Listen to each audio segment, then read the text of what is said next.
This podcast may contain explicit language.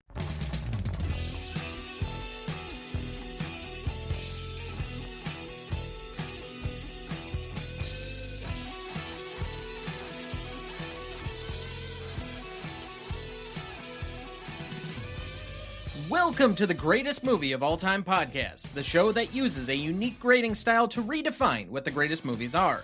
I'm Tom Duncan. And I'm Dana Duncan. We also welcome back our most frequent celebrity guest, the 13-time guest to the show with too many credits to name. Please welcome Christine Duncan.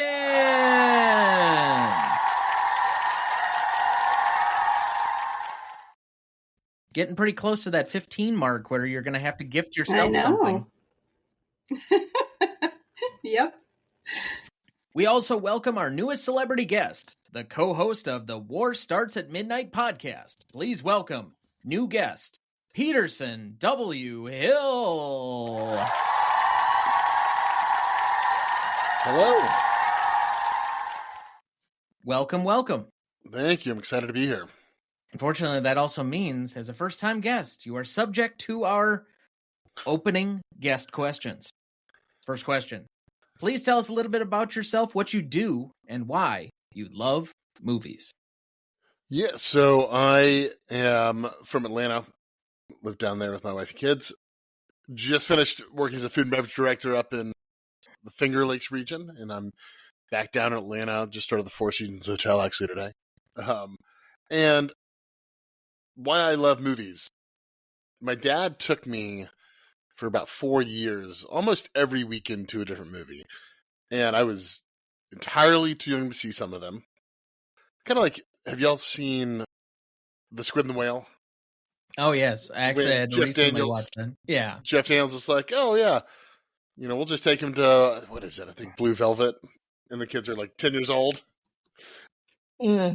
Okay. So my dad took me to a movie like essentially once a weekend. He knew that was something I loved. And kind of carried over with me ever since, you know, went to film school. And yeah, I mean, you know, movies to me are just, they're kind of the prism in which I view a lot of the world. It's a great way to step into somebody else's mind for a little bit and see kind of what makes somebody else tick and what makes this world interesting.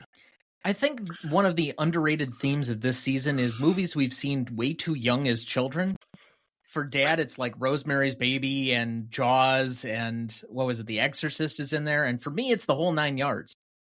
Oh, well, I mean, to keep it kind of Fincher related, I definitely saw Seven. Oh. So it came out in 95, I believe it. And Yeah. I was 9. I probably saw it when I was 10. So, and That was the 90s. I saw Austin Powers with my friends in middle school.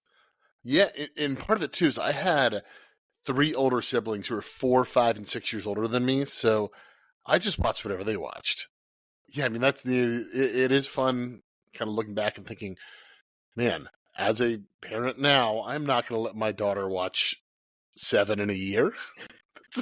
That's not going to happen. Thank God for parental controls. Yep. Yeah, my parents had none. I could watch whatever I wanted. I watched stuff I should never have been watching. They never paid him 1 ounce of attention. And my siblings and I were talking a couple weeks ago, and I was trying to figure out the first R-rated movie I saw, and I think it was the Sly Stallone actioner Cliffhanger, which I want to say was 93, maybe 92. So I was either 6 or 7, and I could never imagine taking my kid to that at 6 or 7, but the 90s were the Wild West in a lot of ways, so that leads to our second question. What is your favorite movie and why? The kind of long-standing answer to this has been Jaws, partly because you start a new job, and you're like, oh, I got the questionnaire, it's always, what's your favorite movie? And, you know, I don't necessarily want to do something that nobody's ever heard of. So I'm like, Jaws to me is like the perfect screenplay. It is the true kind of Joseph Conrad. Wait, that's not correct. Oh, God. Hero of a Thousand Faces. I'm drawing a blank on the author's name. But the book that every 1950 screenwriter got. And it's a true encapsulation of the hero's journey. This man looking out at William Goldman? No. Bear with me. I'll look it up really quick. Joseph Campbell, not Conrad. Okay. He's oh, God, Heart of Darkness. Joseph Campbell, yeah. And so to me, it's like the perfect summation of the hero's journey. This man who's now contained himself on an island, even though he hates water, has to go back into the water to protect the town that he is now in charge of. And it's like, this is a perfect screenplay. It's 3 perfect leads. And it's just, Spielberg's use of motion in that movie, his use of framing. I love Jaws. And it's kind of it's the default I've always said, but it's for a reason. I watch it every single year. I watch it pretty much every single year around July 4th. Always at the beach, usually. There is definitely a reason that it is our number 2 on the list. Wait, what's number 1? The Dark Knight. Oh, yeah, I think I knew that. Yeah. I like at least for now. So then the third question, and this will round it out for you. What makes a good movie for you? So I think it falls into 2 categories. It's either something that's going to transport you and really make you feel like you're inside the movie.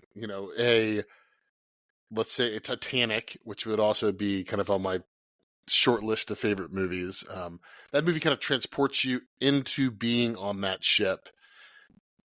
And then there are movies with the exact opposite, which I think are something like There Will Be Blood, which kind of dives you into the psyche of a character and his struggle against the world. And I think Gone Girl is kind of a perfect midpoint of these two. So I think it's kind of what's fun about it. I think that's 2 of the big pillars for me are kind of diving into the psyche of a character or their environment. And then the other is experiencing the world and that experiential aspect that, in some way, a theme park-esque, but not necessarily just a theme park style film. Not a Raiders of the Lost Ark, Titanic, Twister, a film noir, any of those. Well, thank you for submitting yourself to those questions. You'll be back a few more times this season, so you won't have to go through this again, but you might get to experience some other people have to go through it for the first time. Good. See them squirm. Exactly. But let's turn our attention to what we are here for tonight. For our 231st episode, we discussed, as you mentioned, Gone Girl for its 10th anniversary. Directed by David Fincher, written by Gillian Flynn. Music by Trent Reznor and Atticus Ross. Starring Ben Affleck as Nick Dunne, Rosamund Pike as Amy Elliott Dunne, Neil Patrick Harris as Desi Collins, Tyler Perry as Tanner Bolt, Carrie Coon as Margot Go Dunne, Kim Dickens as Detective Rhonda Boney, Patrick Fugit as Officer James Gilpin, Missy Pyle as Ellen Abbott, Emily Radikowski as Andy Fitzgerald, and Casey Wilson as Noelle Hawthorne. Recognition for this movie, Gone Girl was wide release on October 3rd, 2014. On a budget of roughly $61 million, it would gross roughly $370 million worldwide to finish number 19 at the 2014 global box office. The film received widespread acclaim, was in the top 10 of many major critics for the year, and eventually garnered Rosamund Pike a nomination for Best Actress at the Academy Awards. Gone Girl currently holds an 88% among critics on Rotten Tomatoes, a 79 score on Metacritic, and a 4.1 out of 5 on Letterboxd. So as we start each week, Dad, what is your relationship to this film? I think I saw it on a rental at about 7 or 8 years ago for the first time. I knew there was a twist in it, was not aware of what it was until I watched the film, and got to have the first time experience, even though it had been out for a few years. Yeah, I remember watching it with you guys. I can't remember most of the circumstances surrounding it. I think I've only seen it a couple of times. I just most recently watched the film for the 2014 Revisionist Almanac episode that I was on, where I did get a win for Rosamund Pike as Best Actress for 2014 in the Revisionist Oscars. But I think this is maybe only the third or fourth time that I've seen the movie.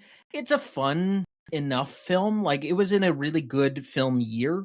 I wouldn't say that this is maybe even top 5 for David Fincher, at least for me, because I think he's got so many other great films just personally. But I think it's like, if it's not in his top 5, it's probably 6 for the most part. Mom, what do you remember about the movie? I remember the Rosamund Pike character. I didn't remember all of the plot and the circumstances now until we watched it, over the last few days. But other than that, I really had no relationship with it. We watched it. I remember enjoying the film up to the end, and I couldn't remember the exact ending. So now I got to replay the ending. So for whatever reason, that didn't stick with me. But I just remember watching it with you guys. Probably because you were not particularly satisfied by it, much as your mother last night groaned when we got to the end of the film. Yeah, and tonight, actually, after you guys left, we were discussing the film, and she was talking about the fact that it's kind of haunting. She apparently had been thinking about it during the day today, and that's unlike her for a film. Peterson, what's your relationship to the film? So I saw this opening weekend, I can tell you the theater, at a Studio Movie Grill just north of my house. I either saw it Saturday night or Sunday night, I can't remember the day, but being a Fincher fan, wanted to see it early. I knew there's twists and turns.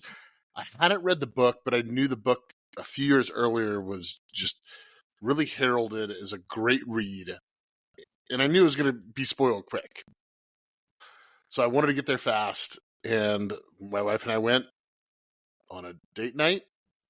And yeah, I mean, I've seen it now. Jeez, I think this might be my 5th time. Because I watched it about 6 weeks ago in prep for this, because I knew we were doing it, just so I could get a couple more watches in as I led up to it. And, I think I'd gone about 8 years from initially seeing it. Sorry, 7 years from initially seeing it, probably, or maybe 8. And, I mean, I remembered almost every plot move like the back of my hand. This is one that really imprinted on my brain and, made me feel like the world differently walking out of that first time. The only thing I will say, every time I come back to the movie that escapes me, as far as the beats or the individual details of the plot, those parts I can remember. It's just how dastardly Rosamund Pike is in this movie. I seemingly forget every time how malicious and detailed she is about every single thing. Yeah, well, and I think that's what makes that heel turn when you find out that the journal is a lie. Mm-hmm. I mean, obviously not every piece of it is, but so much of it's a lie. And when you first realize, oh, she's playing a real long con here, I think it's so satisfying. So then what is the film about? Let me ask the married couple here if they have some opinions on it. Go ahead. Go ahead, Dana. No, ladies first.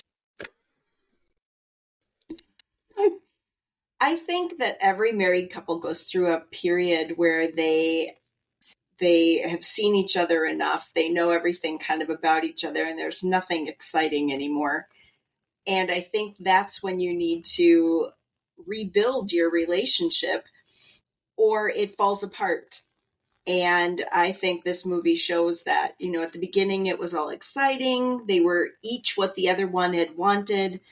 And then that sort of dies off. They get into their married life, into the everyday humdrum of things, and she gets bored. She apparently had gotten bored before with this long-term boyfriend, the Patrick Neil Harris character. And she gets sinister. She shows her true colors. She had to make up something in order for it to be exciting. She was a sociopath. Well, I know that too, but it didn't really come out until that time in their relationship. Has nothing to do with. I know it has nothing to do with boredom. It has to do with the fact that she was a sociopath and she was vindictive and she kept ratcheting up her crimes involving her sociopathy as she went along. And I had to do some research online, about sociopathic tendencies and such, and found out that that's exactly what sociopaths do. They start out with small indiscretions, and it starts to build, and it starts in the early ages of their 20s and can be up to full-blown sociopathic tendencies when they hit 40. And so she progresses. I'm going to lie about this boyfriend. Then I'm going to accuse this one of rape and make sure his life is ruined. Then I'm going to kill off my husband by pretending to die or being kidnapped and die. And then I'm going to kill the next guy by slitting his throat. So, no, this is, if we're going to talk about this in relation to marriage, is the fact that there is a honeymoon period with marriage, and then you go through these periods where you sit and actually think you've married somebody who's mentally ill. Every couple has those periods, like, oh my God, what is wrong with him or her? Because I don't understand where she's coming from, or that behavior is so strange. Okay, but it passes. Okay, I'm not if that. you're a sociopath. That's going to be blasted all over our socials. What does it say about me? I'm just telling you the fact that I think every couple goes through that period of time where they question whether their spouse is completely rational and sane. And it usually is fleeting. But in this particular case, he had every reason to, because she was nuts. Peterson, care to concur? In some ways. So I think part of what makes this movie, I think, really interesting is that it begins and it's all about the performative aspects of relationships, and how when you start dating somebody, you're showing them the best sides of yourself. You want to be the most sophisticated, the smartest, go to the nicest restaurants, and eventually that wears off, right? Because you can't sustain that. And I think the Amy character is programmed by societal expectations in a lot of ways as a female to behave certain ways. And when she's not receiving that same level of attention, kind of brought back to her, that's when she lashes out and becomes more of a sociopath. Obviously, I think she's taking it to the extreme, obviously, because she ends up murdering somebody. But obviously, the Ben Affleck character is also very much at fault here. He's obviously not, I think, evil, but he's just sort of a aloof husband. There's, which will probably appear in my favorite quotes when he's like, "How about Outback tonight?" And it's comical how out of touch he is. But at the same time, I think it's very important this takes place during the recession.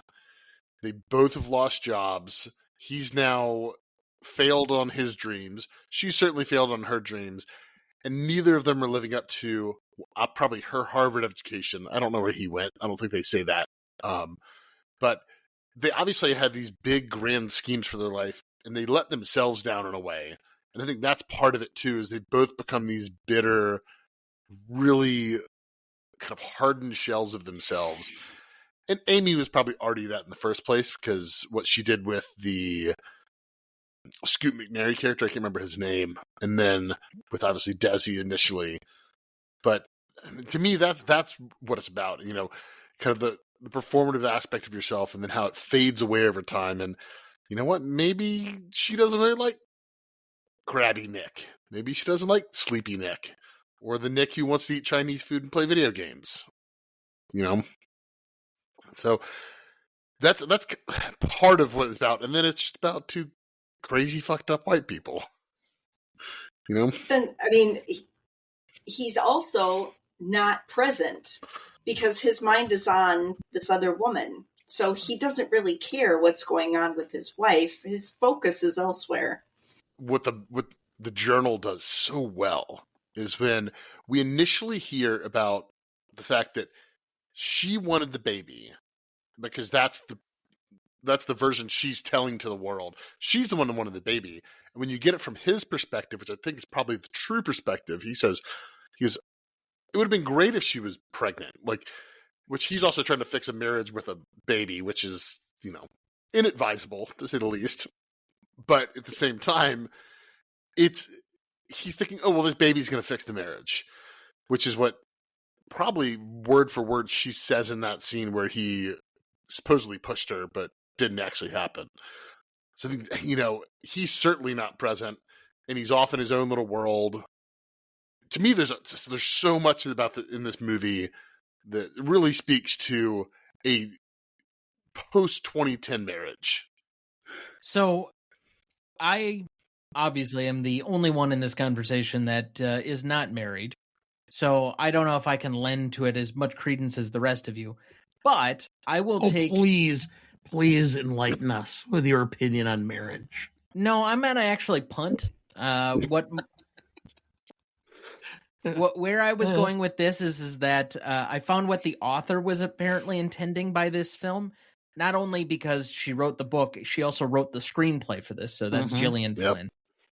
Her idea for this was to kind of gender reverse the normal course of like a murder mystery type of situation. Normally men are the predators. You're wondering through the first half of the film who really did it, if she's really dead, where did she go? And you're trying to piece these things together. The reason the reveal works so much is that you never suspect the woman that would be in on it, that this is somehow like setting her husband up for her murder. And as such, she wanted to convince the world that women have as violent of fantasies as men. Some of the research I did for this, are you aware that one of the books she read and really took inspiration from is Dennis Lehane's Mystic River? Okay. Which I think is really interesting. I think, that movie, I like that movie. But essentially she took that as inspiration because I would assume, yes, there is a twist and a murder plot in the middle of that, but that's not really what it's about. Which is kind of what this is about. I mean, this is, as Anne Hathaway said, what's your favorite romantic comedy? And she's like, Gone Girl. This movie's very funny. Like, I was laughing a lot this time. I don't think I was laughing in 2014, but I was laughing a lot now. And I think part of it is just, I think Ben Affleck's perfect casting, just from a lot of, from a meta perspective. On his fourth or fifth marriage now, or? And then Emily Ratajkowski is, at the time, perfect casting. Because she is in the Blurred Lines music video, which, as an audience member, if you have any familiarity with that, you're like, oh, that's an interesting person they cast to be the... so that when she does finally take her top off, it's like, well, of course he's, he's an idiot, but you sort of understand it. Like, he's a moron. Like, he's truly, like, that scene's so funny because you're like, what are you doing? Like, what are you possibly thinking? How do you let her inside the house? Your sister's house, no less? With her just in the bedroom in the back, and you're in the living room. Yeah, because, nothing bad could happen. Well, and when she asks, oh, well, how old is she? He's like, she's early 20s, which she's 20. And he's probably, I'd assume, 40, maybe 38 in the movie. So he's twice her age. Yeah, so I think this movie has a lot of moments like that kind of in a Hitchcock way, which is probably the most way I think it's most Hitchcockian, is it has these moments that are so funny and kind of pierce this really brutal tension and makes it, kind of deflates it a little bit. I think it's important. So, I guess the question remains, is Rosamund Pike the true antagonist of the film, and where does she rank among all-time villains? I think she doesn't turn into the true villain until she kills Desi. I think the true villain here is societal expectations, particularly put on women.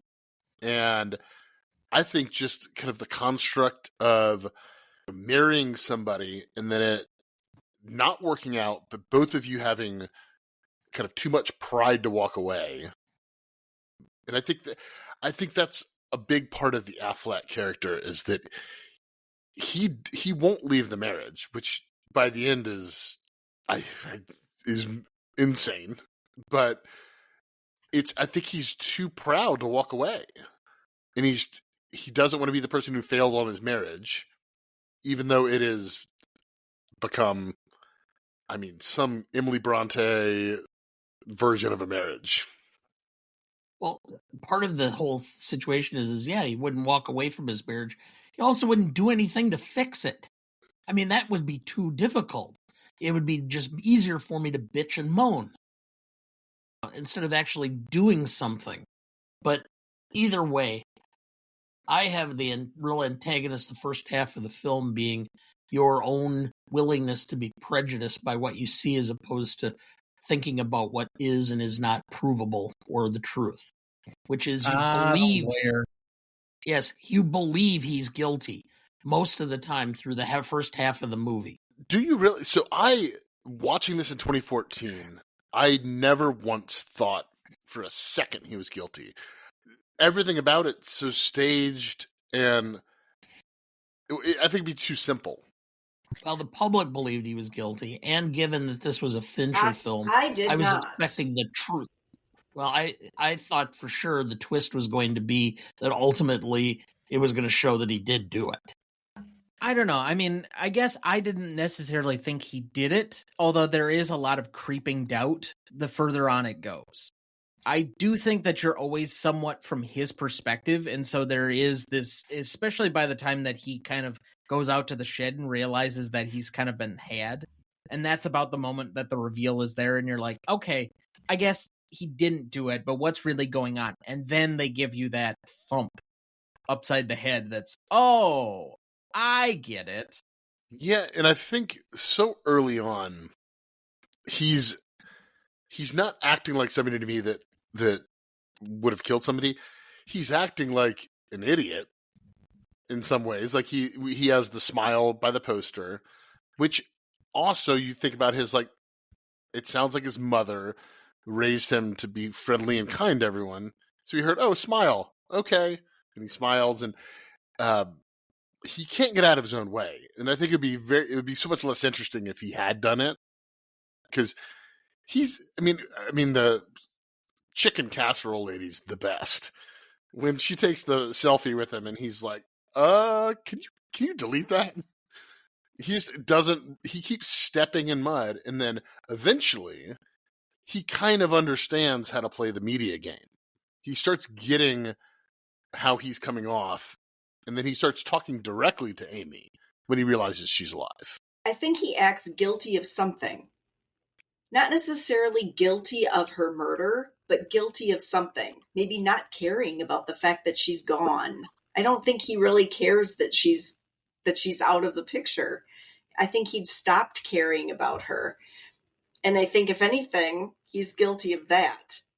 But which raises doubts that he would do it. But yet he didn't act guilty enough. He kept finding surprises that didn't make sense to him. And it was clear with his facial expressions and his body language that he really didn't know what was going on. So I think that his guilt about his marriage and the guilt about his affair and the guilt that he doesn't really care brought out some of the characteristics as if he had done and made it believable that he could have. I guess to answer the other question of this, where does she rank in all-time, like, villains? Let's just put her up against female villains of the like. You have the Alex Forrests of the world. I would put that on that level. I don't think it's quite to the level of Annie Wilkes, because that's like an all-time performance by Kathy Bates.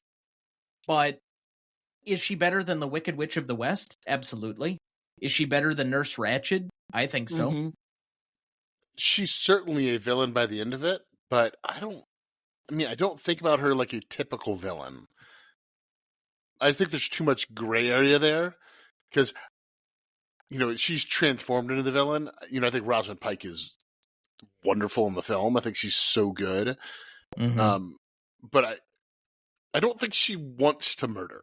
I think she's put in a situation with the Desi character where she's like, oh, maybe I've stepped into a situation with somebody who's worse than my aloof husband, who has imprisoned me at his lake house with cameras everywhere.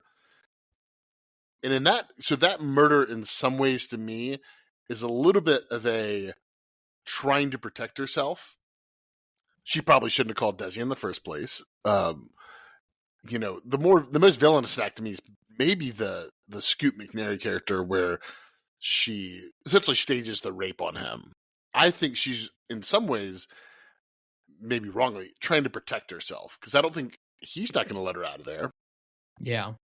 I agree with you that she's got to clearly feel trapped by the presence of merely the cameras as he kind of points them out and says, I'm not letting you go. You need to forget what you've had before.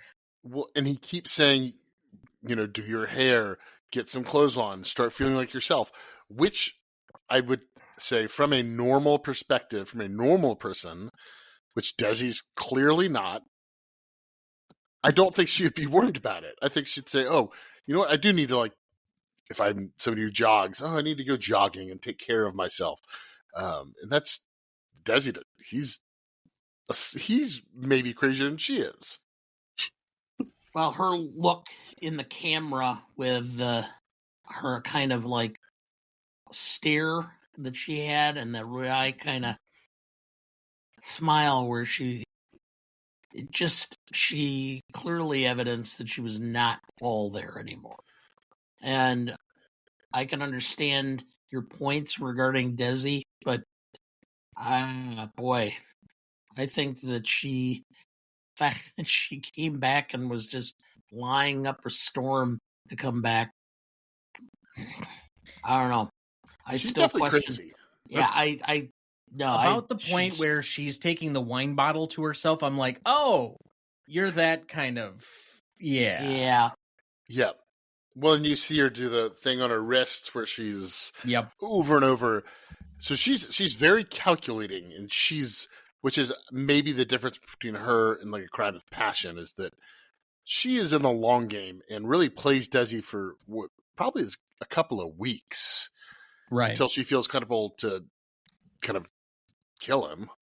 So I mean, as a villain, it's a great character.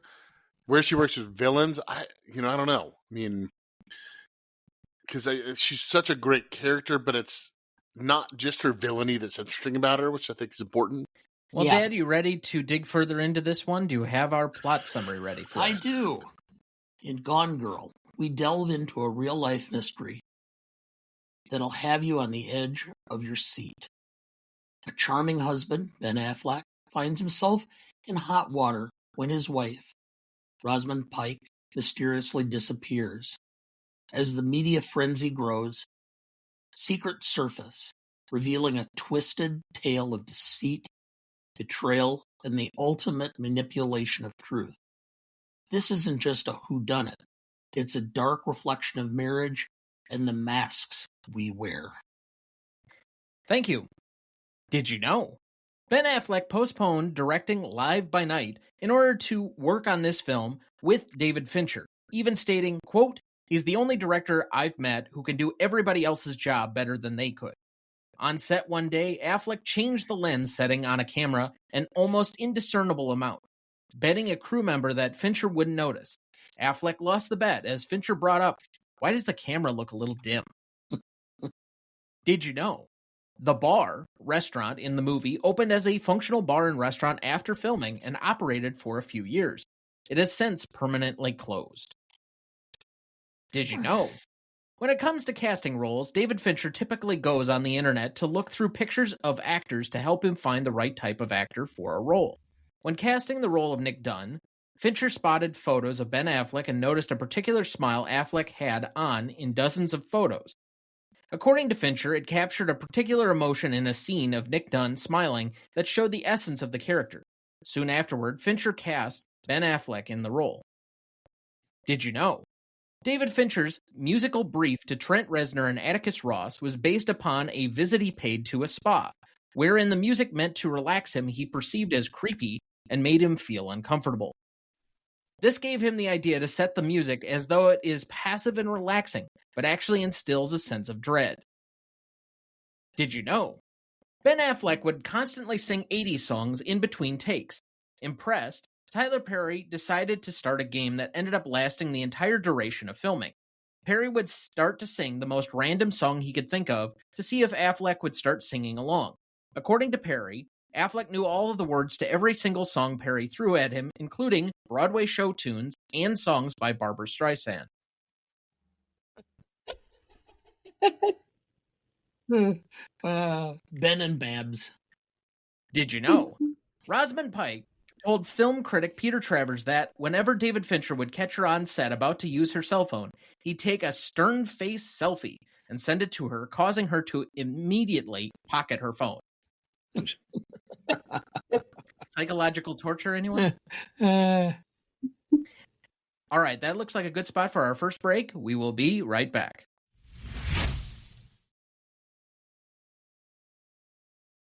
Before we jump back into the episode, next week for our 232nd episode, we welcome back Peterson and our previous two-time guest, Terry Bartley, to discuss Parasite for its 5th anniversary.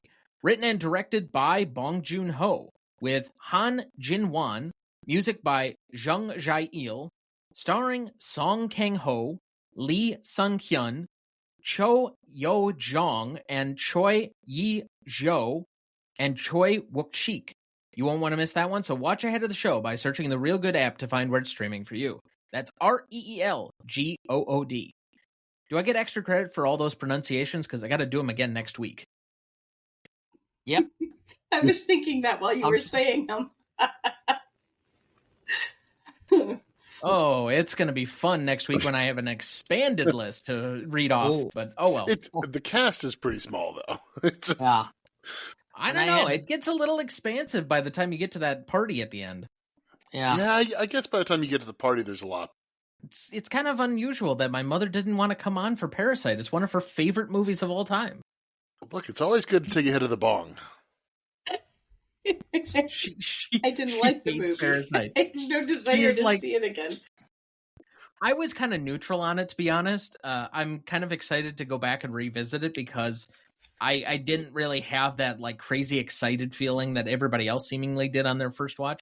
Maybe it was colored a little bit by the fact that my mother hated it and was apparently the only person in America who really disliked the movie. But we'll see. Stay tuned for next week. My brother-in-law was iffy on it. I was trying to explain it to him. He's, why is it so good? It's just a poor eat the rich, right? And I'm like, it's a lot more than that. But yeah, but those movies are still good. I mean, Saltburn was the same thing, and it's still good. Yeah, see, I didn't really like Saltburn. I thought Saltburn was kind of silly. Mm. Carey Mulligan's very fun, and actually Rosamund Pike's very fun. Yeah. Well, the biggest difference is that people who had no interest in the movie didn't go see the movie. We drag Mom along on these, even though she doesn't really ever have any interest in seeing the movie. So, therefore, more visceral reaction. Yeah. So before we get back into the rest of the episode, Peterson, where are you on the socials and where can people find you? What are you working on? Yeah, so on the socials, I am at Instagram and Twitter, I believe it. Peterson W. Hill. War starts at midnight. We've got a back catalog. At the moment, we are paused. Just everyone's got kids. Everyone's got crazy lives going on. So we will eventually finish our Wes Anderson, P.T. Anderson miniseries, and then, every 5 days we tweet other fun miniseries we could do. Some are very serious, and some are very silly. Cool. And any thoughts on when you might be coming back? That's a good question. Yeah, we talk every day, but yeah, one of us has 3 kids under, I think Jake's are all 4 or under. Oh, wow. That's a lot of kids under 4. Yeah. And also, before we move on, we will move briefly to everyone's favorite segment, Ask Dana Anything. We have no outward submissions, so I turn to our guests. Did you bring any questions for my co-host? Anything that you would like to embarrass him with on the spot? Yeah, let's keep it in the law realm.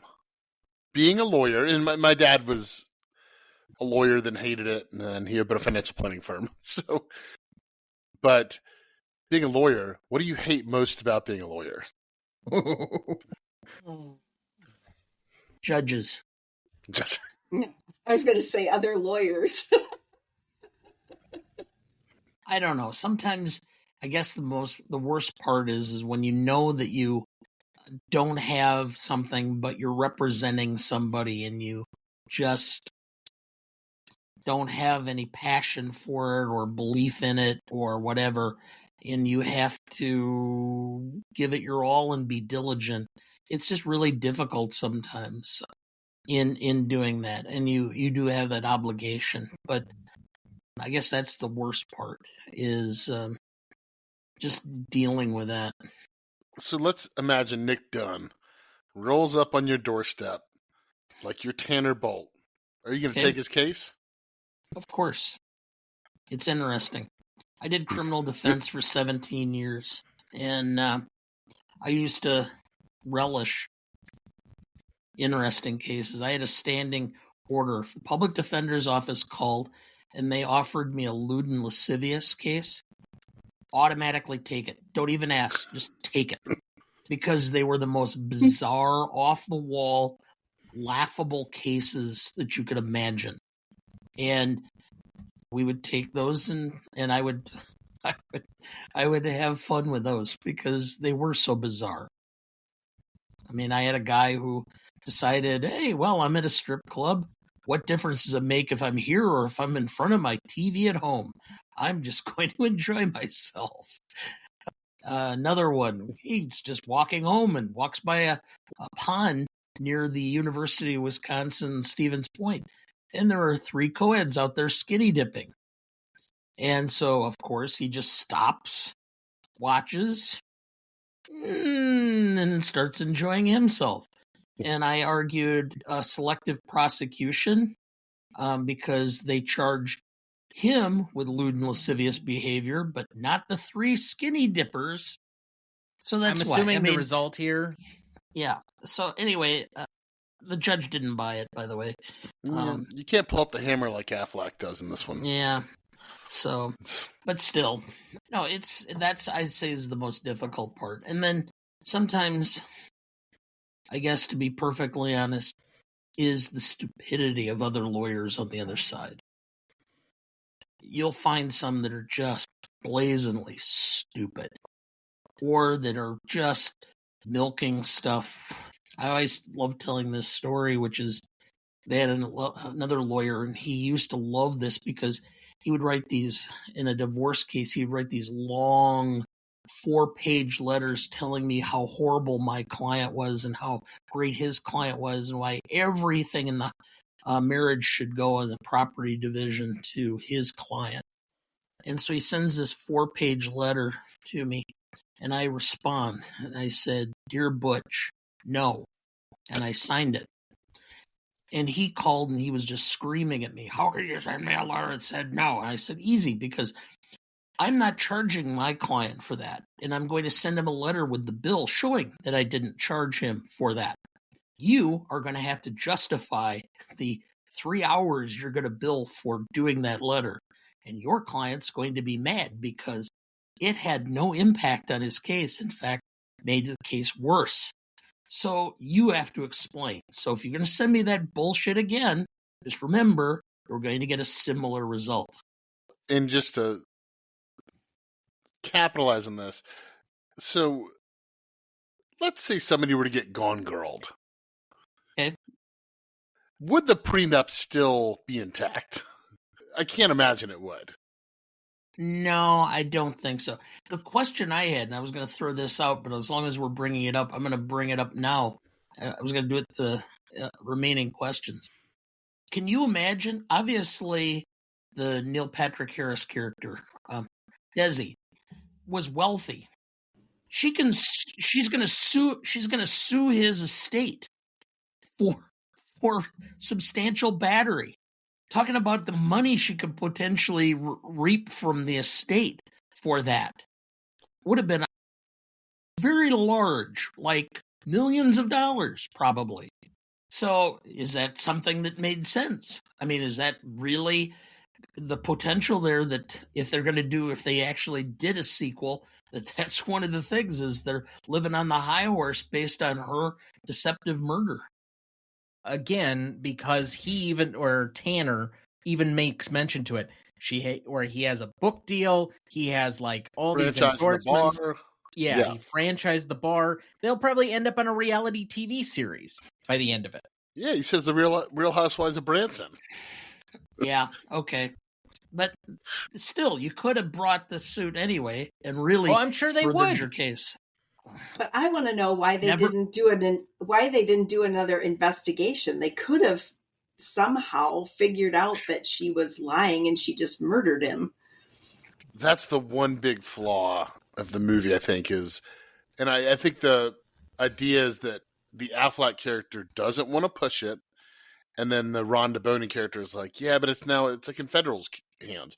We screwed this thing up so badly that it's now in federal hands.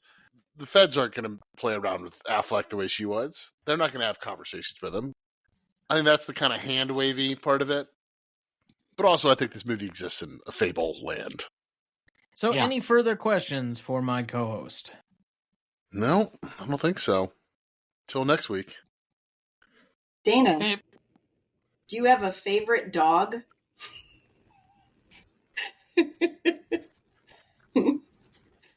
Well, it wouldn't hurt their feelings. They wouldn't understand.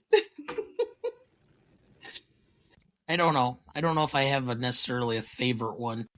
Maggie thinks I am like the world's greatest thing now since she jumps on the bed every morning and I have to give her a belly rub before I get out of bed.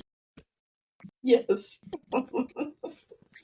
Canine manipulator. I know. I get out of the shower, I come back, and she's laying on my the T-shirt I was wearing overnight. Like, I'm just laying on it because it smells like you, and I'm just trying to manipulate you into giving me more belly rubs.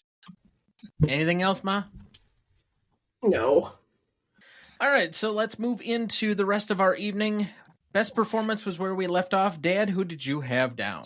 Gillian Flynn, because I thought I guess from what I understand, the book is much more developmental of the characters. They had to take shortcuts for the film itself. But the film itself kept you guessing through most of it. And the plot twists and the bizarre things and everything else. I just thought it was a great story. And I thought for really what I think was her first screenplay, she did a nice job. So I gave her the best performance simply because I think without the screenplay, I don't think anything else in this was that outstanding. I mean, it was solid, but I think the screenplays by far outshined everything else.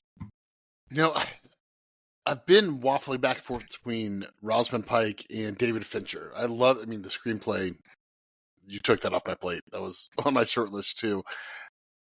I think I'll go with Fincher just because in different hands, this becomes some really cheap version of this that's nowhere near as insightful or as interesting. I think Fincher, he's such a consummate artist that every single piece of his movies have to be perfect, which I think is perfection in some ways. Not all movies. They can kind of overtake the movie, and I think here it's so well done. Because that first half, things are a little bit oddly calibrated, and then you realize, oh, he wants you to feel that. He wants you to feel the weird heightened reality of this. So I mean, I think Fincher is doing a beautiful job directing this film. I have Rosamund Pike. I just think she is a cool, creepy woman. She does a really good job of the haunted eyes, where she looks like she's actually gone berserk, I guess you could say. And I think that she plays in the beginning, the loving wife, and she's so calculated and it comes across so real that I felt she deserved that. I thought Rosamund Pike was an obvious choice for this one. I think she is by far the best part of the movie for me. Not only because of the turn or the heel turn in the middle of the movie, but part of it is also the way that she just naturally looks. You can project a lot on her, which is what makes her really quintessential for this role. That Mom was talking about kind of a dead eye thing, and I don't know if I'd go quite that description of it, but there's certainly something with her eyes, her general expression, that it's kind of neutral. And so you can paint on her what you want her to be in any part of the film. If you want her to be the villain, she can be the villain. If you want her to be the doting housewife, she can be the doting housewife. And her ability to kind of slither in between these spaces while not completely occupying one or the other, and yet to me also seem maniacal, ruthless, calculating. I thought she did a fantastic job in this movie. One of the things that makes the performance so good is while you're watching the movie, she has to feel like somebody that isn't at home in Missouri. And I think her look is perfect for that. She does not look like your normal Missouri person and doesn't carry herself in that way. And then when she's talking in what is basically Benjamin Button voice during the section where she's holed up in the motel, that moment is, she doesn't sound like anybody who's ever been from New Orleans or even stepped foot in New Orleans. And that's such a big component of it for her. So she has to feel otherworldly. She was my secondary performance. And the best way I can describe the look that happened after she came back and returned home is like a Charles Manson parole hearing. She had the same look as Manson, kind of like, and just creep you out. I mean, if I were Affleck, every night I'd go to bed, I'd see that look on my face and be afraid that all of a sudden I'd wake up and that would be standing over me with a knife. That's what's so funny. When her first night back, he walks down the hallway, locks the door, and is holding the cat, and he's in the chair. I think that moment is so funny because he's sitting there petting the cat, and he's like, I can't have this door locked. She's going to kill me. And that's precisely why I would go with David Fincher here as my supporting or secondary or however we have it. You can definitely tell the aesthetic, the tone of a David Fincher film. He has a signature style that to me is unlike almost anybody else. He borrows some things occasionally, but there's just a different lighting, a different mood, a different attitude that is to every one of his films. And I don't know if it works in every single one. I like some more than others, but it definitely worked for me in this film. So as far as the twist, the setup, the plotting, everybody knows that he is meticulous to the absolute letter, kind of the disciple of Stanley Kubrick in that way. But he makes very good, effective films by doing it this way. So he's clearly got something. Fincher's an interesting director to me because, for every movie that I think is wonderful or close to a masterpiece, I think he has one that I don't quite get on board with. The Manx, or we'll discuss another one in a few weeks. I think he's such a craftsman, but also his craft can be somewhat cold, which is why I didn't love his movie from last year, The Killer. Oh, I loved The Killer. I do not care for Fight Club, personally, and I know that will be the one that we're bringing up in a couple of weeks. Looking at you, Scooby-Doo, Mr. Andrew Corns. Cargo shorts in movie form. Come get I it. think though he did a good job with the girl with the dragon tattoo. I think that would be in similar style to the one that we're talking about now. It's a similar type book. It's a weird subject matter. The girl is also strange. I enjoyed that movie because it is the closest interpretation of how I saw the book in my mind. But if you didn't read the book, I don't know if you'd have the same ability to follow that one. Now, maybe that's a part of the script writing, but there's just something that's a little off about that movie. I'll agree with that. I'm glad I read the book first. Yeah. I like that movie just fine, but I don't love it. I don't think it penetrates the material quite like this does. So, Mom, what is your best secondary? I sort of think it's a toss-up here between Ben Affleck and the woman who played his sister. I think she did an amazing job of always being there at the right time to say the right thing without a pause, it was Carrie Cook, right? Carrie Coon. Yeah, Carrie Coon. Coon, sorry, yeah. And Affleck, of course, he's good no matter what he does. But this was the first time I think I'd really seen Carrie Coon do anything, and I thought she did a phenomenal job of role-playing that whole sister thing with how, cry at the drop of a hat with him and was always there for him. And I just enjoyed her performance. You mean Carrie Coon, who you said, who's Carrie Coon in this last night? I know her from something. And now you're saying that you'd never seen her in anything? No, I was thinking of the woman who played Wendy in the Mindhunter series. And that's also not David her. Fincher property. Yeah. Yes, it was. I like that series. Peterson, who do you have for best secondary? Yeah, so I'm going to throw some love to Affleck. I think he's really well cast here. I think 50% of the performance is just casting, because we are bringing so much from our own personal relationships with this guy. We know every single time he's risen and fallen, and he's got, truly that smile Mm-hmm. and that affability, but also you're like, you also are probably a skis. Like, that's not to say it's the true Ben Affleck persona, but that's kind of what we attach to him. I think Fincher's playing so wonderfully with that and like our public perception of him.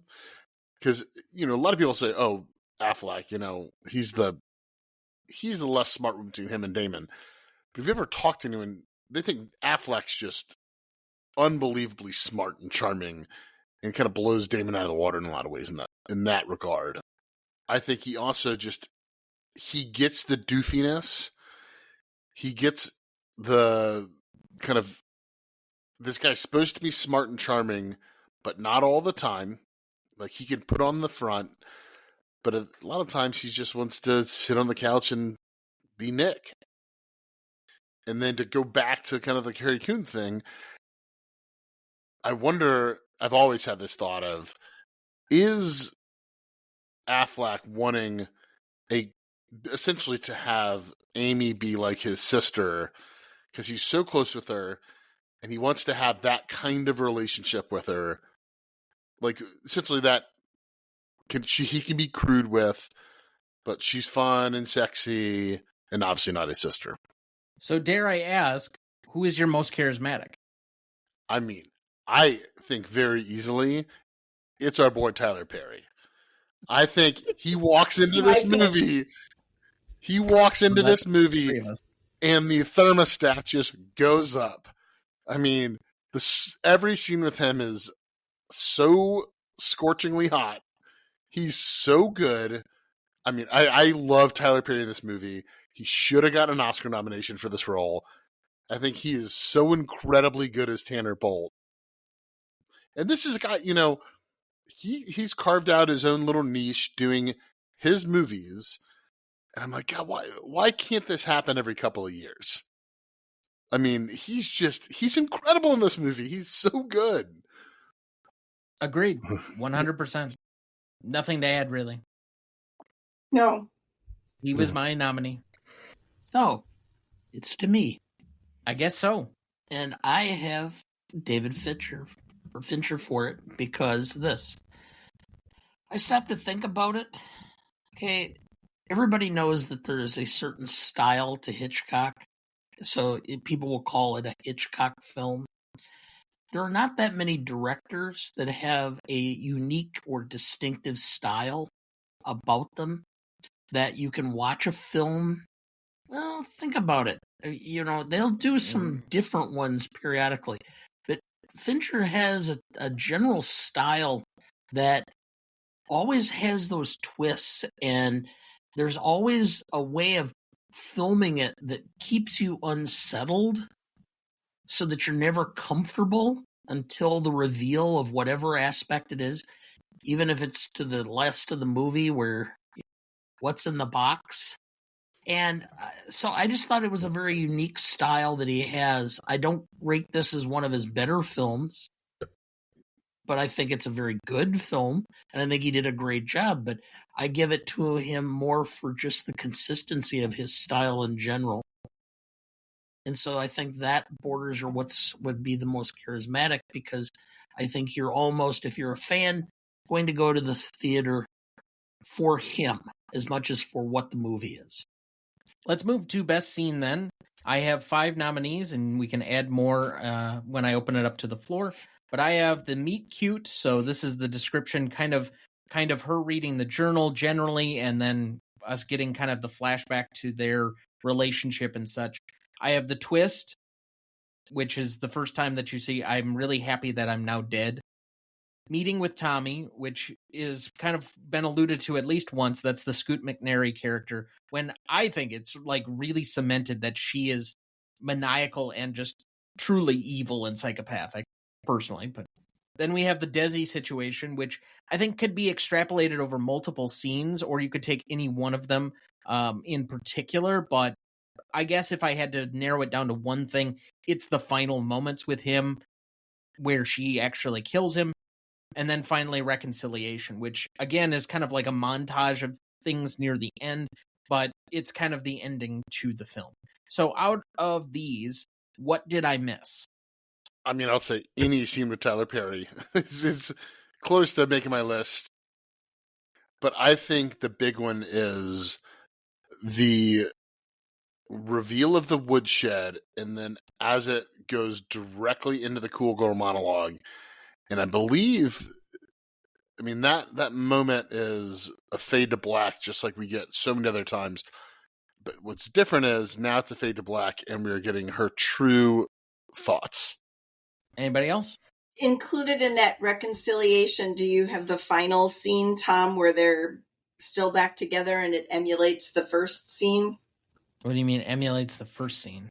Well, the first scene, when the movie opens, he's still laying in bed with her and he's stroking her hair and talks about how he wishes he could crack open her skull. And then at the end, he does like the same thing.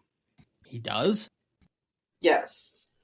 The opening scene he's talking, and in the closing scene, she's talking. Because that's when she says, "What have we done to each other?" I don't know. I thought the opening scene was kind of like a dreamlike quality. It was in soft white lighting around the edges. And the final scene to me is him narrating kind of this partners in crime thing. It's like 30 seconds after that. So I'm not sure where that necessarily came in unless I missed something. Well, either way. Okay, so out of these, what is the best scene? I think the final moments with Desi. The twist. To me, that scene basically shifts the entire movie, and it does it on kind of a dime. It's like all of a sudden it goes from, wondering what's going on and who did it and did he really do it, to then going, oh, she's a sociopath, I think. And then they start revealing just the level of her pre-planning, her mindset, what she went through in order to get to that point. And you start going, boy, is this not the person I thought we were dealing with through the first half of the film. And so to me, that's the best scene because it unmasks the first half of the film. I think it has to be one of those two. Either you're getting the climax or you're getting where the film changes complete tones. I think you could say to a degree that even after the Desi scene that the film kind of flips into a new direction again. But because of that, it's kind of feels like it's waning action. So it's one of those two. I personally would go with the Desi scene, but I could be convinced of either. Personally, I'm going to go with the twist, but I'm also going to say the few minutes where he's running to the woodshed and it pulls those two halves of the movie together. I love that. 6 minutes, roughly? As far as favorite scene, I have the meeting with Tommy. I mean, it is one of the hardest scenes to probably sit through to see how she set this previous guy up. But at the same time, it's like revealing all of these little characteristics. He's not the first guy. She's done this before, and she's now doing it on an even more diabolical level. She's ruined one guy's life, and she may get another guy killed. And to me, that's just kind of like a cementing of exactly who this character needs to be now that we've changed the progression of the film. I think it's when she comes back in the car and steps out of the car with her, dripping with blood and he's in shock and she walks up to him and just drapes herself over him. And you can hardly believe she came back and like that. For me, it's the Desi scene. Talking about the quintessential come and go. Wow, Dad. If you had any questions about her sanity and her level of manipulation and sociopathy, while she's having sex, she reaches up with a box cutter, slits his throat, and then lays there and lets the blood run all over her and doesn't bat an eye. Well, it's all part of the theatrics of what she's creating. I understand. Yeah. But again, wow, who in their right mind could do that? Yeah, so if you had any question about it, that's where it's resolved. Because you just go, this woman is batshit crazy. Now, to be fair, her hair was not ruffled, a point that someone else, not naming names, pointed out while watching the film. And whether or not she could be labeled a psychopath by association. Just saying. Yeah, I don't know who it was, but I mean, her hair isn't even ruffled. And I said, you're ignoring the slitting of the guy's throat and the blood running all over her? That part you don't care about? You can go through with the whole murder and she's covered from her neck down in blood and she does her hair and her makeup were just perfect. It seemed unrealistic. She knew she was going to be on TV later, so... Okay. Since y'all have already said the Desi scene, I'll say I do want to throw a shout out to the Shannon Shebert. Okay. Is it Shebert? I think it's Shebert. Shannon Shebert scene where Affleck is having to kind of win over not just the American public, but also win over Amy because he knows she's alive. And I just think that scene is so well handled. Affleck's really good in that scene. Celia Ward, who plays Sharon Shebert, she's really good. And oh my God, I'll wait for quotes. There's a quote I love in the scene. As far as the most indelible moment, I have it being the rather obvious choice where someone's blood is just gushing out of their neck as they're orgasming. I have the Desi scene. Our first of two flaccid penises in this movie. Neil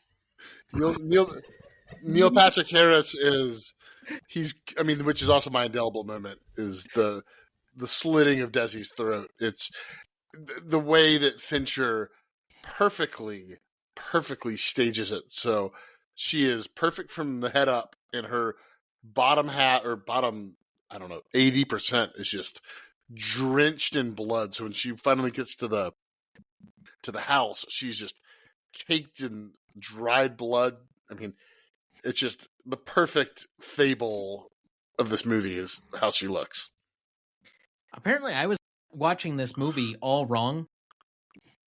We have somebody that's focused on somebody's hairdo, and we have another person who's focused on flaccid peni. I don't think I got either of those things out of this movie. Yeah, Affleck too in the shower. You know, I know what you were referring to, but that was not what I was watching that scene for. He is truly vulnerable with her in that moment. Yeah, True. Well, I often say that there are certain women that just are naturally emasculating. And at the moment she walks back in drenched in blood like that, that's her. I mean, at that point in time, I think I would have a very difficult time being aroused by her ever again. For fear that I could end up with a knife stuck in my back or who knows what. Other indelible moments. I had the reconciliation simply because it is so bizarre. I mean, every aspect, she had it all planned out. And she did it on the drop of a hat, and how she was manipulating the FBI into not looking into what's going on with the diary and everything else. And yeah, to me, that's just my most indelible moment, is just the level of manipulation and the Charlie Manson parole hearing stare just creeped me out. I also had the Desi scene with the blood squirting out, and where you just realize that she is absolutely, like Dad said, batshit crazy. I mean, how can you not have any remorse? You just killed somebody and then drape yourself over somebody else with all this dried blood, and it just was the culmination of her strange behavior. All right, well, that looks like a good spot for our second break. We'll be right back.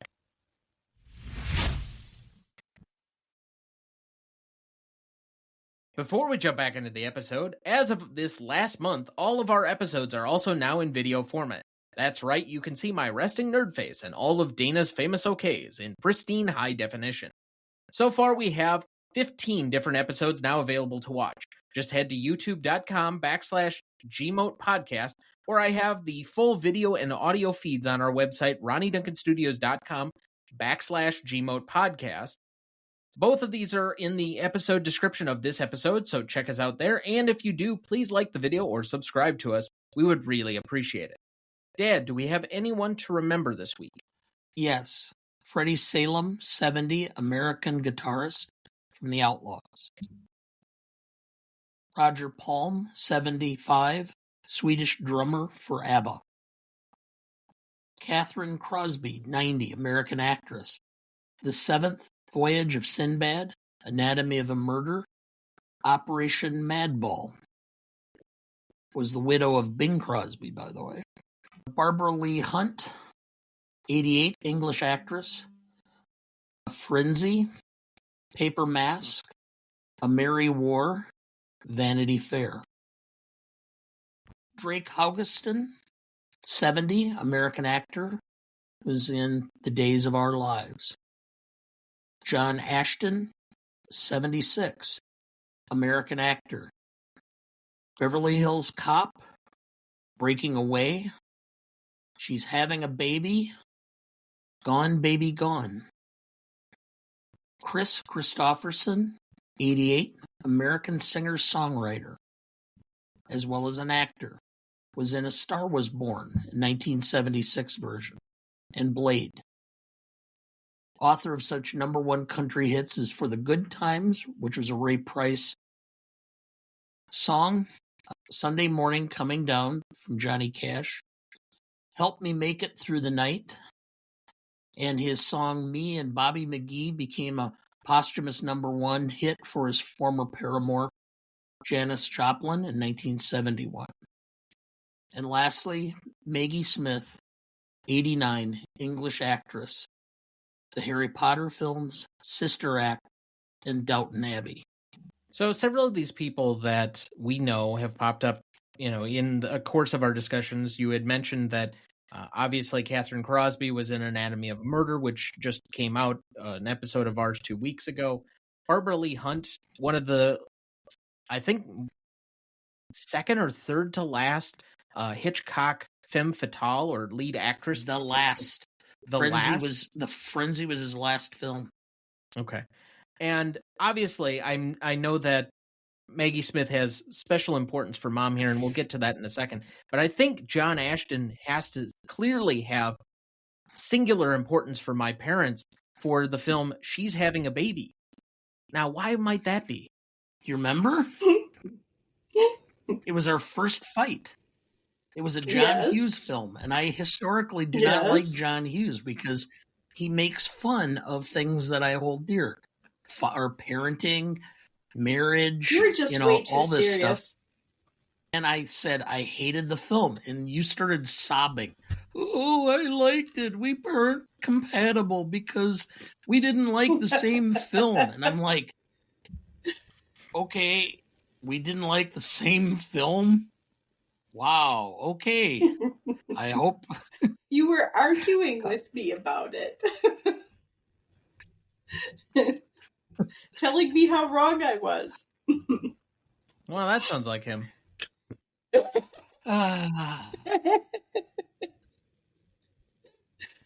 must not have turned out too badly. Almost 37 years later. Yeah. And, of course, yours truly. Yeah, well, with all good things come blemishes. But, Mom, I told you I would clear out a little bit of space here for you to go iso ball on us with Maggie Smith. Why did she have singular importance to you? I think she was so snarky and that it came off so personal, I guess you could say, in everything that she did, whether it was, Sister Act, or whether she was playing in the Best Exotic Marigold Hotel, or what was another one I saw her in outside of Downton Abbey. It's another one she played with Judi Dench. But every character that she had, she could give a speech that made so much sense to the person that she was giving it to, and that could turn around whatever situation they were in. And then at the end, jab in that little bit of snark that made the whole scenario so very funny. And she was so good at it without trying. It seemed seemingly effortless for her. I think the world lost quite a charming woman. It's only because she reminds you of your grandma. Okay. And maybe I, in some way, wish to become that snarky old woman. Mission accomplished. Oh, thanks. She did win. She won 2 Academy Awards, and then had a second phase of her career where she was in Steven Spielberg's Hook, and then, in that movie she's aged up from what I would say she's probably 58, 60 in that movie, and she's playing like 95, 100. I mean, she's playing so old in that movie, and it's really touching, those first couple scenes with her and Robin Williams. And then obviously she had the Harry Potter films, which, my kids, I told them she passed, and they were like, oh, her Professor McGonagall's really beloved. And so we commemorate these here with a moment of silence in their honor.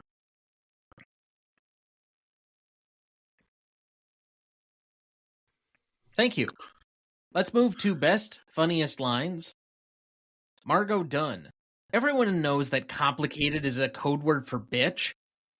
Tanner Bolt. He shouldn't smile at the makeup artist. Amy Dunne. I've killed for you.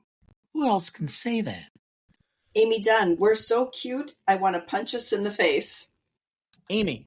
I'm the cunt you married. The only time you liked yourself was when you were trying to be someone this cunt might like. I'm not a quitter. I'm that cunt. I killed for you. Who else can say that? You think you'd be happy with a nice Midwestern girl? No way, baby. I'm it. Nick. Fuck. You're delusional.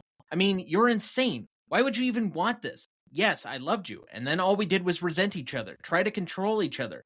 We caused each other pain. That's marriage. Desi Collins. Octopus and Scrabble? Yeah. Amy Dunne. Nick Dunne took my pride and my dignity and my hope and my money. He took and took from me until I no longer existed. That's murder. Amy Dunne.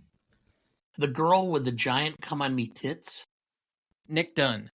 When I think of my wife, I always think of the back of her head. I picture cracking her lovely skull, unspooling her brain, trying to get answers. The primal questions of a marriage. What are you thinking? How are you feeling? What have we done to each other? What will we do? Nick Dunne. We should go to Outback tonight.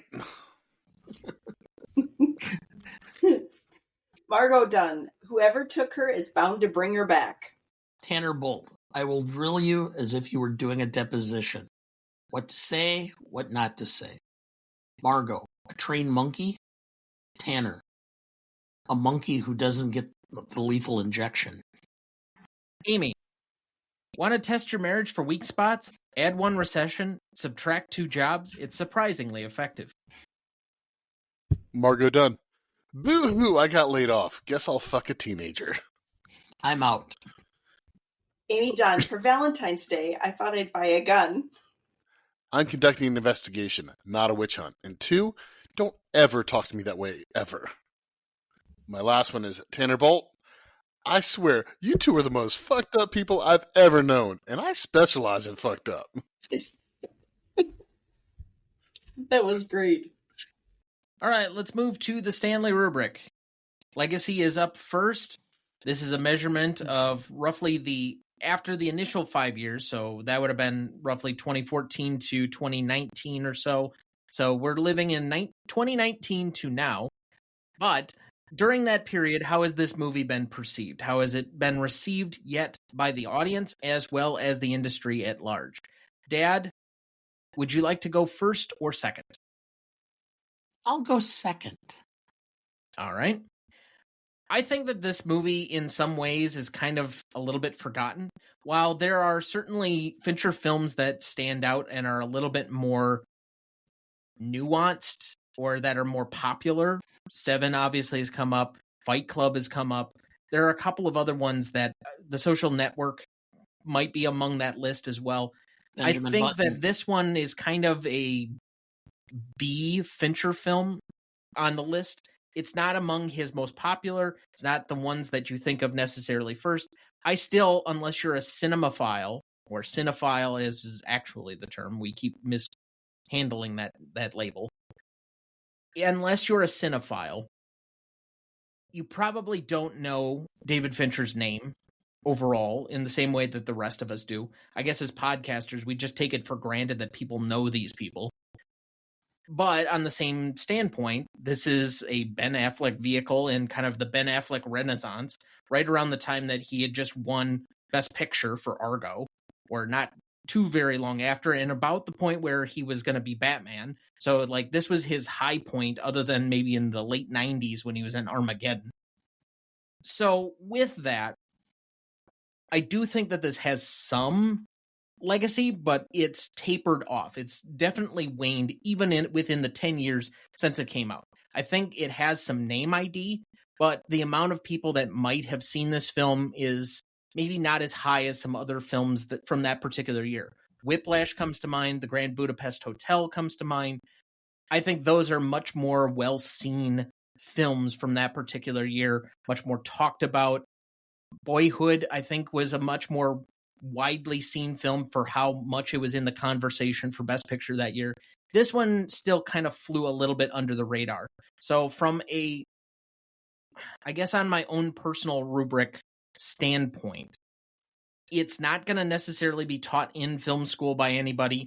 It's maybe got some good critics and directors that kind of think well of this film or hold it in a little bit higher esteem. So for me, that's about a 2 on the industry side of things. For an audience side, I think most of the film nerd community has probably seen this. It's maybe extrapolated a little bit further into the general public. So I would put that at about a 3.5. I have a 5.5.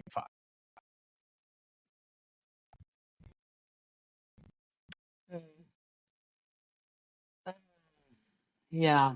Well, from an industry standpoint, I don't think it had a whole lot of impact. It didn't advance anybody's careers past the initial. I think Fincher was at his high point or before that, coming off The Social Network, which may or maybe should have won the Academy for Best Picture that year. I mean, it didn't give any bounce to Rosamund Pike, even though she was nominated. She really didn't do a whole lot for a while after that. Ben Affleck seems to just be like a cat, and he has 9 lives. He'll self-implode, and then he'll come back, and he'll be good, and then he'll implode again, and yeah. While anyone would want to ride that roller coaster, I'm not sure, but I had a 2 also for the industry. And as far as the public, I think that there have been a lot of people who've seen it, and there's a lot of name recognition, and it is a memorable thing for a lot of people, even though they don't think of it. When you mention the film, they've been there. I went with the public for a 3.5 for a 5.5 also. Hence the giggling to start out with. Yeah. We never talk about this per se before we do it. No, and we seem to always fall within 1 point of each other on almost every category. There's been very few films where we've disagreed vehemently. Peterson, why don't you take the next shot at this? Yeah, so I think I'm definitely higher on this movie than you guys in the sense of its legacy. I think this movie is a perfect example of how David Fincher essentially created a house style for Netflix. Obviously, House of Cards was the year before, but he uses his digital aesthetic in this, and I think every Netflix crappy TV show is trying to emulate this in some way. Obviously, nowhere nearly as competently, because Fincher, as you alluded to with Affleck changing the focal point of the camera, in Fincher just being, what happened? He's got such a keen eye, and so I think industry, and obviously Rosamund Pike gets an Oscar nomination. I do think she rode some of the wave for this movie. The thing that I think hurts her, though, is that she is essentially typecast now as the icy girl, which she's so good in this movie. That's what people thought of her as. I mean, they forgot about the fact that she's like light and airy and wonderful in something like Pride and Prejudice a decade earlier. And so I think industry, I'm going to go 4 for the legacy. And because I do think that people do look at this film in the industry and think how expertly it's made. And then from the public perception, I think this movie will live on forever because it is one of those airport thrillers that's done to such a high caliber. I'm going to go 4 for the general public as well. So you have an 8? Yeah, sorry. So I've got a total of 8. Yep. All right, Ma. All right. Well, talking about the movie industry is not one of my strengths, so I only give it the popular or the personal accountability for how people view this. Yes, our number one guest who just likes to play by her own rules. Well, I know what I'm not good at. So as far as legacy, I enjoyed this film. I would watch it again. The ending is weird.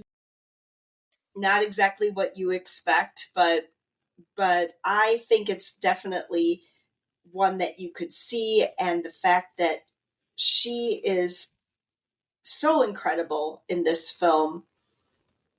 I gave it a 5. So is that 5 total? Yes. Yeah. Because she doesn't do the 2 separations. Okay, so all right. It ends up as a 6 average between the 4 of us. Okay. All right. So then impact and significance. Dad, go ahead. I think it had a significant amount of impact within the parameters. I think Fincher got to, within the first 5 years, it just furthered his career, and it gave him opportunities to do a lot of other things. He did a lot of other directing. I think he did Mindhunter after this and such. So at least within that 5 years, I think it didn't advance him, but it certainly made him a more bankable entity for producers. So I went with a 3.5 for the industry overall. And really, I'm going to give it a 4 for the public for this reason. It was 17th in box office. Domestic, not global. Yes. If you look at the domestic box office, it was one of the few films that finished that high that was not animated or a superhero comic book film. That meant that there was a lot of people that were going to see this film who do not go to other films often. So there were only a couple of ones that are not based on some form of IP or animation. As you mentioned, Interstellar was the top finisher among all of those at number 11. Nolan's IP himself now. Well, I understand. Yeah. But even so, it's still original storytelling. Oh, 100%. American Sniper, and then you get... Is Lucy like... that was the Scarlett Johansson action film, right? Yeah, I remember reviewing that movie. It's a train wreck. I really didn't like that movie. Well, that finishes one place ahead of Gone Girl. Otherwise, it's this one. So this would be in the number 4 in original programming from that particular year. Otherwise, you've got your Guardians of the Galaxy, the Transformers, Hunger Games, X-Men, etc., all during that year. And that's my point, is for the public, this connected with a broader audience. And just because it didn't finish in the top echelons, some of those films, they're the box office levels on them are because people were seeing them 2 and 3 times because of the nature of the films and who it was going to see them. This is going to connect to a more mature audience, and it did very well, and it spoke to a larger, broader form of America. So I gave it a 4, so I'm at a 7.5 overall. While I just generally disagree about your point with David Fincher, in fact, he has not made anything that is specifically for Netflix where he has carte blanche to do whatever the hell he wants. It was, for a while, thought of that he would not return to movies, except that he got his number 1 passion project in Mank off the ground, which was a script that his dad wrote. Otherwise, there were people that thought he was so fed up with Hollywood, that's why he went to TV. This is not something where he became bankable. Mank was a passion project he made for himself that they put on Netflix, and it flopped. The Killer, equally so. That was something that came and went, and for most people, unless, again, you're a cinephile, is not like something you're flocking to because David Fincher directed it. Again, most people don't know who he is. If you said the director of The Social Network, that might get some attention. But if you just said David Fincher, I don't think it has the same name recognition as Christopher Nolan, obviously, but even to lesser degree, certain directors that are in that mid-tier, like Michael Bay has more name recognition than David Fincher, which is an absolute crime. Yeah, but I think that's the house style of Michael Bay is Transformers movies make a lot of money. I mean, The Rock, there's a lot of those movies that just make money. Fincher really is kind of a marquee name. When I hear Fincher, I get excited, but, my siblings who don't care about movies, they're like, hey, was that the new Fincher? Because they care about Seven. They liked this movie. My sister, wildly, I told her I was watching it, and she's like, oh, I've never watched that. And I was like, you're insane, because she loves this kind of thing. She loves watching the dark, twisted documentaries about people being murdered, and then, all those on Netflix.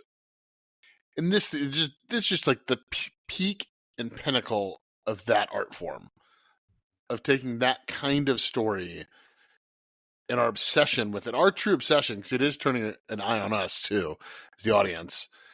And it just perfects it, I think. So ultimately, I'll make this very short. I came down to the exact same scores you did at a 7.5. Even broken down between the two categories. So 2 7.5 so far out the gate.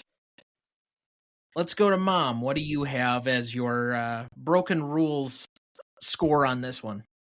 I have to be honest, as an average moviegoer, I didn't realize all of the films that David Finch had made until I started doing some research for this podcast. And I had seen quite a few of his other pieces. I do like this one almost as much as the Mindhunter series. I think that was really good. And I think that this isn't a new theme. And a lot of the shooting of the film and so on, we talked about Hitchcock, that's not new either. It's just kind of brought back and reused the angles and so on and so forth. So I didn't give it the highest score. I gave it a 6. Yeah, so I guess I'm going to be getting the high one on this. Because I do think, from a legacy perspective, in that first initial 5 years, the Finch man just builds this really interesting ability to look at these projects. And, he was attached to so many different things after this. The problem with Fincher is he's a perfectionist. And he's not just going to settle on an okay script. He wants it to be perfect. And I think I commend him there. If David Fincher wanted to turn around and make World War Z 2, which he almost made, and he would take a studio cash grab, they'd hire him tomorrow. But he wants 100% total control. I mean, that's why when they approached him about making Star Wars Episode 7, he said, "Do I get control?" They said no. So I think he's so respected. I think from a industry standpoint, the first 5 years especially, I'm going to give him a 4.5 because Mindhunter, I think, does not happen without this. He does get Mank, but Mank's its own weird little twisted thing. And then from a public perspective, I think, this thing was all the buzz. As you said, number 17 at the box office. And one of the only true 4 adult movies. American Sniper, that's an adult movie, but everything else is IP driven. I guess Interstellar's for adults, but you could take a kid to that. You could take a 12-year-old to that. They might be incredibly confused, but they would go. They're probably entertained. But essentially it's this and American Sniper, the adult films. So I think easy 4 for me for the general public in that first 5 years. So an 8.5 total for me. So great round number here, 7.38. Gotta love the math. Let's move to novelty. This is a category that I have recently started splitting between both the originality of the idea as well as the execution. Kind of 5 and 5 like we have for our past 2 categories here. Let's start with, do you want to take a shot at it, Peterson? Sure. I think novelty, I think it kind of perfects what a Hitchcockian thriller can be in today's terms. And I don't mean that to say this feels like a Hitchcock movie, because it doesn't. I mean, it's taking our same fascination, kind of like watching Psycho. You're in some way rooting for Norman Bates as the car is going down and it stops and you're like, wait, the car's got to go down or it's going to get caught. There's no movie. I think he's playing with that a little bit here. When she's initially gone girling him and you realize, oh, she's out living her own little life. I think you kind of want her to get away with it. You're like, yeah, Nick's kind of a aloof husband. Maybe he doesn't deserve to be fully gone girl, but it's the idea that we're in the mind of the protagonist and in the shoes of the protagonist of that scene. Not of the movie, but of that scene. And we start kind of having that feeling of, okay, maybe she will get away with it. Maybe I want her to in some way. And then I think from a novelty perspective, we are also in a world that is clearly kind of ramping up to the moment we're in now, where social media is abuzz and truth in journalism is Oh, who cares? If it's going to sell, then let's just say it. So I think Novelty, I'm going to kind of stick with an 8. The novelty of this, as far as original concept, I think is really quite good. And I can't think of too many other films where it's this big of a plot twist, which Peterson, ironically, the only other one I could come up with was Psycho, where the film just changes abruptly and you have no idea of where. But even then, it wasn't halfway through the film. It was more towards the first third. So I'm giving it a 4.5 for originality. The subject matter is the only mark down for originality I would have, simply because it has a feel for reality TV, which is why I think they played into the Nancy Grace tie-in so much. As far as execution, I think it was done very well for what it was and implementation of the screenplay itself. So I went with a 4.5 for that, also for a 9 overall. I have this rated at a 7. The reason being is I don't think whacked out women over men is a new or original theme. You had the same thing in the, all of a sudden I'm drawing a blank, where the character goes after the married man and she's obsessed with him. Promising Young Woman? Yep. No. She's thinking of Alex DeForest in the late 80s. Fatal Attraction? Fatal Attraction. Yeah. Fatal Attraction, right. So I don't think that that is novel. I think, however, we see the mental illness in a completely different light. We don't often see how it really affects people and that they have no control over it. So I did like that aspect of it, but I guess it's maybe because of what we do. So I did think that it brought some mental illness to the front of the public. The fact that she didn't really get murdered and the fact that she was faking her own disappearance, that wasn't necessarily new either. So I just went with the 7 overall because I think that some of the themes are reused just in a new way. It would be fun to watch this in a double feature with Gaslight. Yeah. Yeah. So I have a 4 on the originality of the idea. I do think the fact that we've kind of reversed the gender roles, the gender politics in this one makes as I said earlier, the twist more exciting and kind of unanticipated. So it is playing with some of the societal norms to get to that point. But do I also think this is the most original film, even in David Fincher's library or oeuvre? No. And I do think he is borrowing a little bit from himself. He has a certain style and aesthetic. So I don't think this looks all that different or is covering too different of a subject material from stuff that he likes. He thinks everybody is a psychopath. So to be able to create a movie that is literally about a psychopath is like just dessert for him. But on the execution side of things, while his movies are meticulously well made, there are some things to me that, are a little bit cute or lacking. There are a few things here where I'm like, this is a really well executed movie, but is it like peak execution? It's not quite there in the way that I would say, to a degree, The Social Network is operating at a slightly higher level from all of its component parts. So I also have that at a 4. I have an 8, and that is an 8 average between the 4 of us. Let's move to classicness. Dad, you usually lead off this category. All right. Well, I start always at a 7 and go up or down. Okay.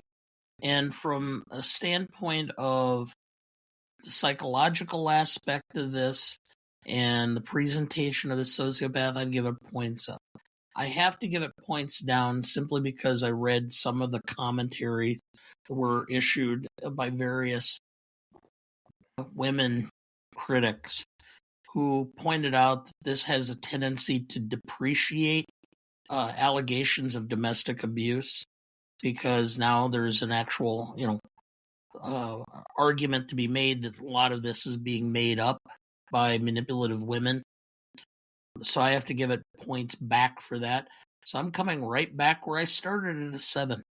I am also at a fence-sitting 7. There is no timelessness factor yet for this one as far as I'm concerned. There are no issues where I feel it's ahead of its time, but I also don't really have anything that's aged poorly per se to detract from the film. So I just end at my origin point as well. I have a 7. I'm going to go slightly up to a 7.5 because I think this will be a movie, just being a David Fincher movie, being in his canon, that people will, cinephiles forever, we're going to watch. And then I just think it's kind of, to me, one of the peaks of this modern genre. So I think 7.5 is kind of where I nestle kind of comfortably. All right, Mom, I need a 6.5 for some good math. Well, I'm going to ruin it for you because I have an 8. Because the subject matter doesn't change. That is timeless. There is nothing that ruins it for any generation now, or do I think in the future, because it's just simply about people. So I have 8. So that is yet again our great round number of 7.38. Mom, rewatchability. Let's start with you. 8. I have an 8 for this. I could sit down and watch this film and get something new out of it every single time. I think I should have probably watched it before we had to watch it for this show, because I'd heard about it. I saw it the one time.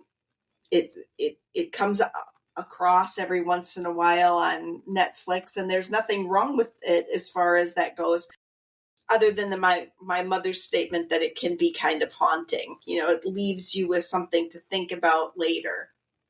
So, but I did enjoy it, and I would definitely see it again. I have an 8. I think, I'm going to go down to a 9.5 on this because That's down? Sorry. Go up to a 9.5 on this. It is, to me, any point in this movie, I'm sucked. I mean, if it comes on, I'm sucked in. And I think a couple months ago when I watched it, I just immediately was like, this is just, it's like catnip. It's so fun. It's pulpy. You can take it as seriously as you want to, which I think is really important. You can just sit down and be like, let's have fun with this and just enjoy it for being a thriller. Or you can really sit back and look at it and have fun and really dissect it from a kind of social politics perspective, gender politics perspective. So I think, to me, 9.5, I mean, I love this thing. It's so pulpy and fun. It's a film that I will watch again, and I may put on, especially for somebody who's never seen it, and watch their reaction. Am I going to sit and watch it just for the heck of it? The twists don't mean as much once you've seen it, to me. And the thrill of seeing it fresh and not knowing what's going to happen is the enticement of this movie. So rewatching it doesn't have the same impact for me. So I went with a 6.5, which is meaning it's on my list of things I'll rewatch, and I'll sit and watch it again if it's on. But it's just not going to be on a regular cycle of things I'm going to watch. I kind of agree with you that this is a movie that I might return to every few years, but it's not something that I'm probably going to watch once every year. And to be quite honest, that's probably most David Fincher films for me. While I enjoy them when I do actually sit down and watch them, there's nothing that really draws me in to rewatch them repeatedly in the same way. Partially because I just don't necessarily share the same headspace for psychopaths that he seems to. He thinks everybody is perverted and dark and twisted, and I just don't want to necessarily live in that world. I can respect his opinion. I don't necessarily agree with it. I know that there are a lot of dark, twisted, and perverted people. You just have to basically go on any place on the internet and you could find that. But do I want to live in that headspace? So that for me probably comes down to about a 3. And then if it's on somewhere, like I'm flipping through stations, it's on one of the streaming services or something to that effect, I'll probably put on a few scenes, but it's not something that I'm going to sit all the way through. It's 2.5 hours. And it does have some twists and turns, but it's enjoyable in a few spots. It's not stop my day and watch this movie level quality, at least for me. So I have a 6. So that gives us a 7.5 average between the 4 of us. For audience score on this one, we had an 87% for Google users and a 79% for Rotten Tomato users, giving us an 8.3. So to repeat the categories, we had a 6 for Legacy, a 7.38 for Impact and Significance, an 8 for Novelty, a 7.38 for Classicness, a 7.5 for Rewatchability, and an 8.3 for audience score, giving us a final total of 44.56, and currently placing it on our list. 1 spot ahead of Gentleman's Agreement by 0.01 points, and just behind Rope at 133. I love Rope. It's a fantastic film. Rope's got to be the 60s, isn't it? Nope, No, 1948. Is it really 1948? Mm-hmm. It's just really well made. Yeah. If you didn't like any of our scoring, you can write us at greatestaltimemoviepodcast@gmail.com or at any of our socials at GMOAT Podcast, GMOAT, on any of our social media feeds. That would be Twitter, Instagram, Letterboxd, TikTok, and YouTube. You can also find us at our website, RonnieDuncanStudios.com/GMOAT Podcast, and that's Ronnie with a Y, not an IE. Let's move to remaining questions on this one. I only have 2 in a segment that has grown ever longer over the last few weeks as I've tried to ask a lot of remaining questions. But I really don't have a ton for this movie, despite the fact of where it ends. So we kind of already answered one already with the female villains rankings. But the other one, would you have stayed with Amy Dunne at the end of the film? Go ahead, Dan. I see you're itching for it. This is the joke I had, but I don't know if I should use it. Well, let me predict it for you. You're already living this scenario. Honest to God, every time I go to the doctor, the only time they ever ask is, do you feel safe in your home? And she's sitting there with me. It's only when she's with me that they ask that question. Honest to God. And I always lean over to the nurse and go, I can't. She's here right now. All right. Anyway, but that was the joke. So I apologized before we started that I was going to potentially make that joke, but I didn't make it. He did. And remember, the control of this episode is in my hands. Well, I don't know. I mean, think about this. This is my remaining question. Okay? He obviously can't have sex with her, and he obviously can't have sex with somebody else. So what's he going to do? So my guess is he's going to be trying to think some way out of this mess. Hey, don't knock masturbation. It's sex with somebody I really love. Thank you. I can't believe you said I'm quoting a film. Come on. I know. It's Woody Allen. Annie Hall, yeah.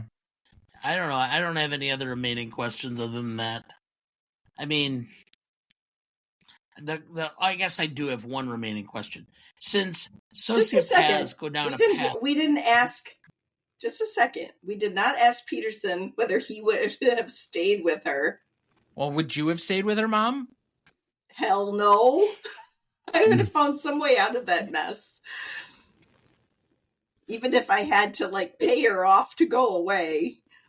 I don't think there's any way you stay with her. I mean, now, granted, this is in a much different world that is in its own little version of ours where she's not found out. I mean, but I feel like she'd have to get found out. I mean, my worry would be the kid. I mean, that is the only possible argument for staying. But no. But do you do it to save the kid? I don't know. Well, and what it you does wouldn't want the psychopath raising the child. No, so you got to, like, can you get the child from her? And I mean, because if it was the opposite, if it was a woman who was going to take the kid away from, it'd be easy. But the man's, it's hard for a man to get custody. Okay, but what it does is it shields how many marriages that stay together where there's abuse, drug addiction, etc., and you stay together for the kids. This just ramps it up one step higher, which that was the point of why they made that, is you're staying together for the kids, where most other people are going, why in the world would they stay together? I think more it's in this very, very specific circumstance. Would you want the kid to be influenced by her 6 to 7 days a week? Okay, but you're going to have a difficult time. I can tell you that as a lawyer, you're going to have a very difficult time prying the child away. Oh, yeah, I know. So you'd have to establish that she was not fit, and that would mean establishing that she's a sociopath. Good luck. You already know how well she is planning. Any other remaining questions yet?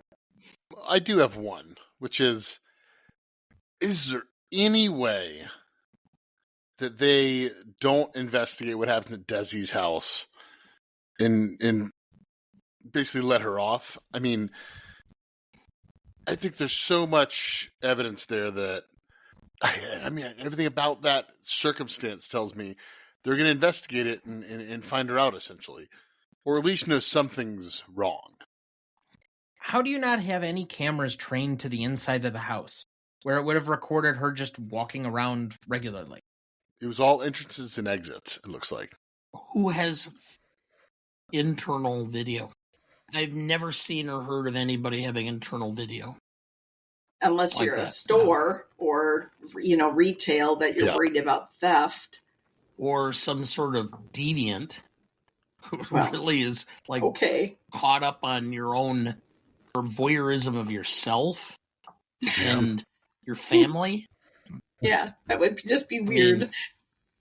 Well, I do want to thank our guest for being with us this week. You will be back next week, Peterson, but remind everybody where you are and what you're working on.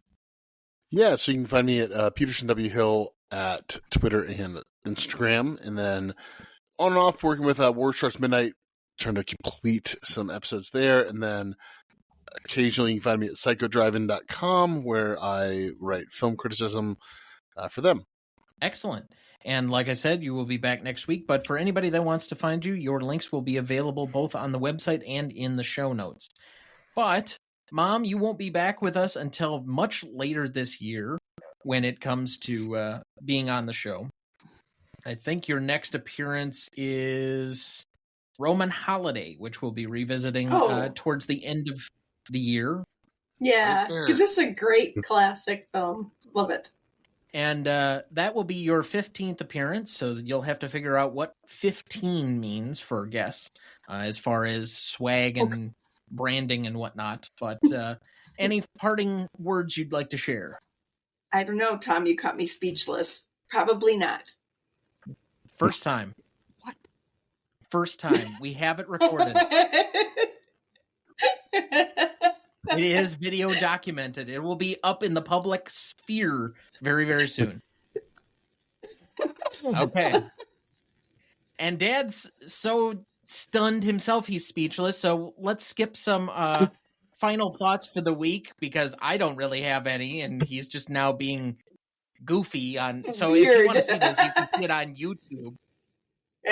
I guess that might be some incentive for you to go and watch the end of the video, but that'll do it for us this week. Thank you for listening.